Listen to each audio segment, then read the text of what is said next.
Hello friends, आपके लिए लेकर आई हूँ आज बहुत ही इम्पॉर्टेंट इनकम टैक्स अलर्ट। तो चलिए जल्दी से स्टार्ट कर लेते हैं वीडियो को। उससे पहले दोस्तों चैनल सब्सक्राइब कर लीजिए ताकि सभी इम्पॉर्टेंट अपडेट्स एंड अलर्ट्स आपको टाइमली मिलते रहें।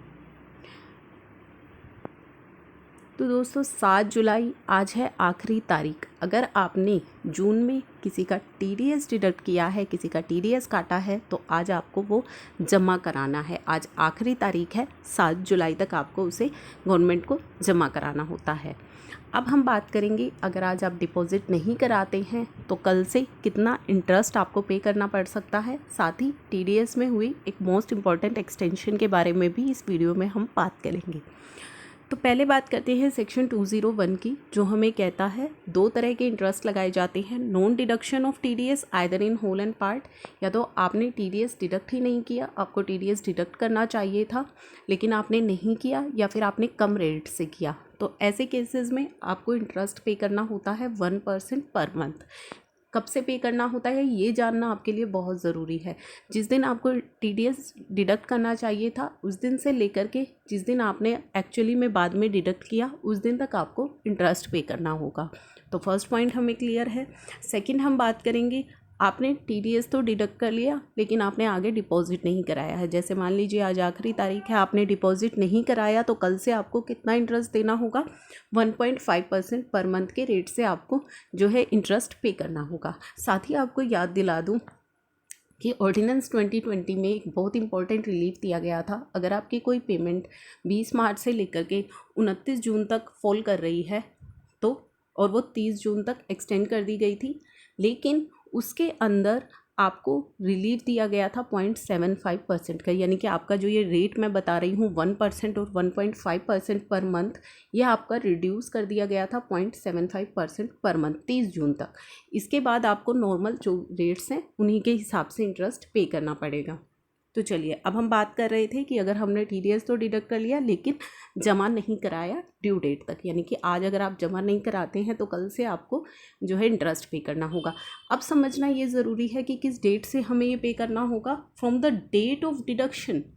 अब यहाँ पे आपको जानना है जिस दिन आपने डिडक्ट किया है उस दिन से लेकर के डेट ऑफ पेमेंट तक आपको इंटरेस्ट पे करना होगा।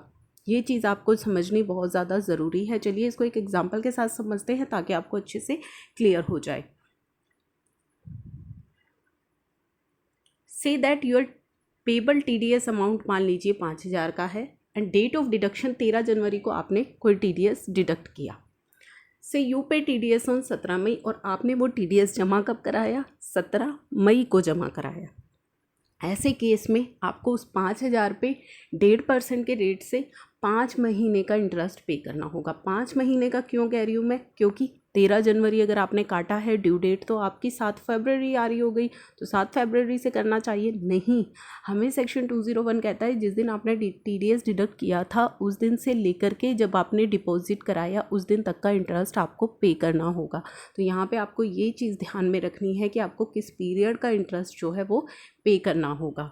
तो यही चीज़ यहाँ पे नोट में दी गई है। This amount to be paid from the date at which TDS was deducted, not from the date from which TDS was due.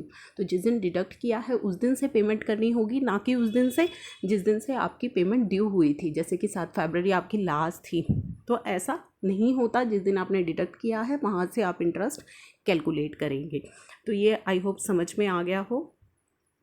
तो ये एक इम्पॉर्टेंट एग्जांपल के साथ में एक और एग्जांपल है कि मान लीजिए ड्यू डेट ऑफ पेमेंट है आपकी 7 मई और आपने डिडक्ट किया है टीडीएस 19 अप्रैल को, लेकिन आपने 7 मई को डिपॉजिट नहीं किया। आपने डिडक्ट किया 19 अप्रैल को लेकिन आपने 7 मई को डिपॉजिट नहीं किया, तो फिर आपको जो टीडीएस है वो 19 अप्रैल से पे करना होगा। यहाँ पे 0.75% का रेट इसलिए लिया गया है क्योंकि 30 जून से पहले की पेमेंट्स हैं जिन पर ये रिलीफ दिया गया था इंटरेस्ट रेट को लेकर के, लेकिन अब ये रिलीफ नहीं है, आपको ओरिजिनल रेट पे ही इंटरेस्ट पे करना होगा।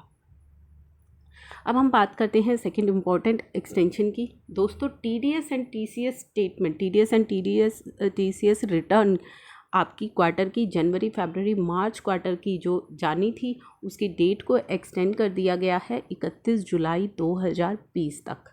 और साथ ही आपके जो TDS and TCS certificates issue किए जाने थे फाइनेंशियल ईयर 19-20 के, उसकी भी डेट को एक्सटेंड कर दिया गया है 15 अगस्त 2020 तक। तो ये भी इम्पॉर्टेंट डेट्स हैं जो आपको याद रखनी है। साथ ही साथ आपको बता दूं 14 मई से लेकर 31 मार्च 2021 तक आपके जो TDS रेट है रिड्यूस रेट अप्लाई होंगे। 0.25 रेट से उनको रिड्यूस कर दिया गया है नॉन सैलरीड पेमेंट्स के लिए, only for non salaried payment. लेकिन अगर आप अपना पैन नंबर नहीं देते हैं तो ऐसे केस में आपका जो TDS होगा वो 20% के रेट से ही काटा जाएगा।